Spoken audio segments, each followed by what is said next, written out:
Peut-être avez-vous lu 20 000 lieues sous les mers, les aventures du capitaine Nemo et de son étonnant Nautilus. Eh bien, la fiction de Jules Verne va peut-être devenir réalité. Demain, au sommet de la Terre de Rio, un Français, Jacques Rougerie, va présenter un incroyable projet. Bonjour Patrick Esther. Bonjour. Alors, c'est le Sea Orbiter, gigantesque laboratoire océanographique qui va explorer les océans.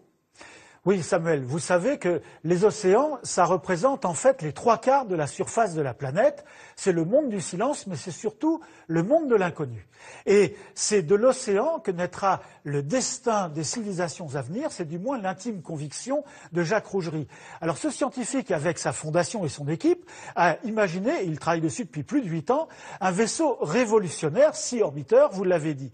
C'est un engin qui fera environ 58 mètres de hauteur, 550 tonnes d'aluminium, avec 12 niveaux, dont 6 en dessous du niveau de la mer. Et alors là, vous pourront habiter entre 18 et 22 mériens. Les mériens, comme les appelle donc Rougerie, sont les habitants de la mer, puisque les personnes pourront rester entre 6 mois et un peu plus à bord, et 24 heures sur 24 pourront sortir pour explorer ou physiquement le plancton, l'océan, ou envoyer des robots beaucoup plus profonds. Et Patrick, cet étonnant Sea Orbiter qu'on voit là, les images sont vraiment impressionnantes, il va notamment permettre de constater le réchauffement de la planète et les effets sur les océans. Oui, alors c'est pour ça que c'est présenté à Rio +20, pour faire le point un petit peu.